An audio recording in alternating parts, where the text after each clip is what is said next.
Snow, we have your Houston Cougars. Why they are my Houston Cougars.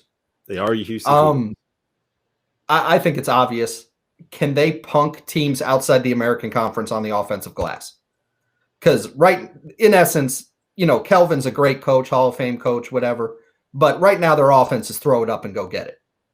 And that they're so much better than everybody else in the American. It's not close. But can you play that way in March against teams with really good front courts and just treat them like children, like they've been doing to a lot of teams this year?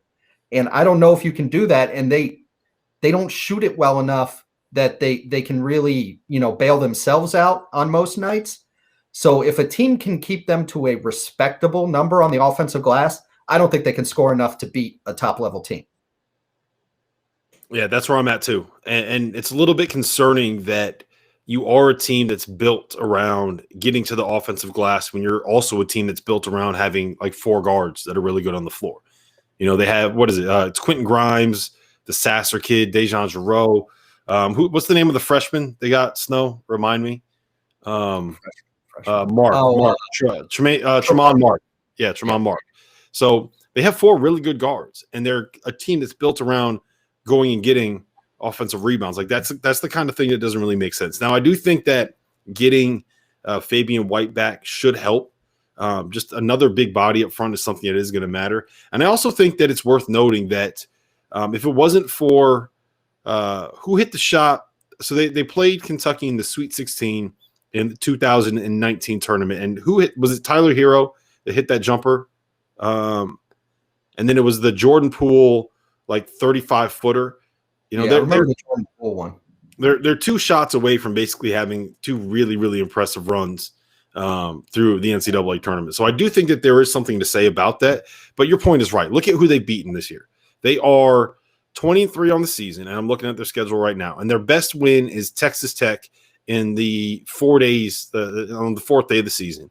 And beyond that, they've beaten Boise State, who just lost at home to Fresno to take themselves off the bubble. They've beaten SMU twice, which whatever. They've beaten Wichita State, which whatever. They've lost to East Carolina, which huge red flag.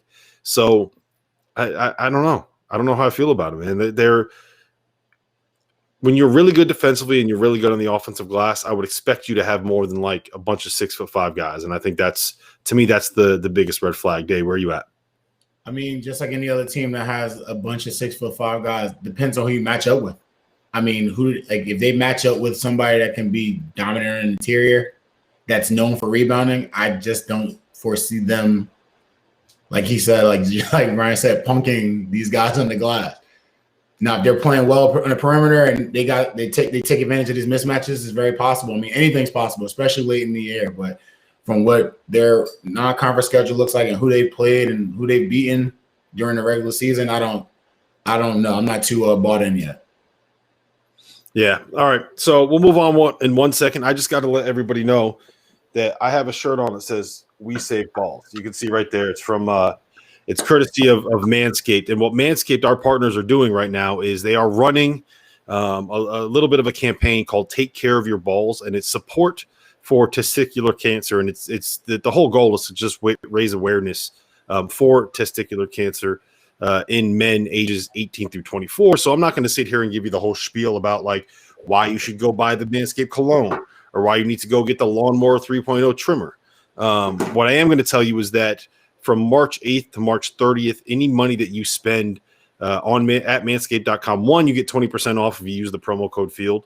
And 2, some of that money is going to go to the Testicular Cancer Society to raise money for research and raise money for funding and do all that good stuff to help kind of help cure the disease of cancer and figure out a cure for it.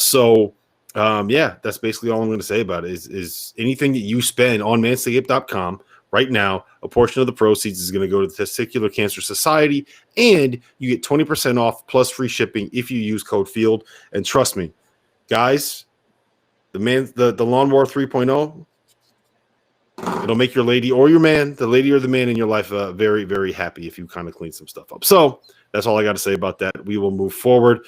Snow, I'm going to kick it to you now. That's a great thing for you to follow up. I don't know how you're going to be able to top that. But we are going to go with Let's go with Arkansas next. I'm curious your take on the fighting Eric Musselmans. The Must Bus, baby, the Must Bus. Why does the Must Bus suck? I mean, God, they're young. They're really young. They don't have dudes who have been there before in terms of Moses Moody and those freshmen.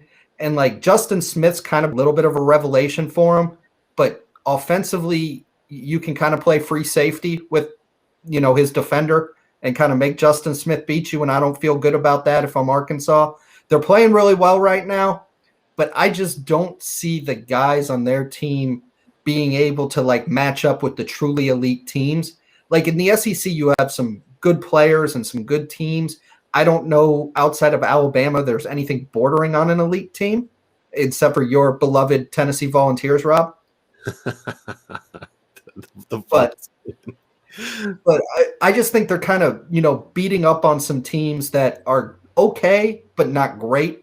And you start getting into those top level teams. I don't like any matchup they have against them. Mm-hmm. Here's my question with Arkansas. All right. There's 12 seconds left. You're down by 2. You're Eric Musselman. Who are you calling a play for in that spot? Where's the ball going? Who do you trust to be the guy to go get a bucket for you? Hanover. Okay. Connor made over isolations. Lob it down. Pray he makes a layup because I don't trust any of those dudes on the team. No, there's no slap in the face. I'm actually just not too bought in on the team. Kind of like Brian said, it's just all right. They're young, they're small, they play small. Mind you, they have a 7-for-3 guy in the court, but they play small in every position else on the court. Like they're at 6'6" and 6'3" and 6'1" and 6'1". So they're very small and they play with a lot of energy, but then that energy leads to them like fouling teams. Like they lead games and having the most fouls against the other team, send teams to the free throw line, stupid fouls, turnovers. They're like Kentucky, except they can make threes from time to time. And like at the end of the day, I just don't really have too much faith in these teams. And he brought up a great point.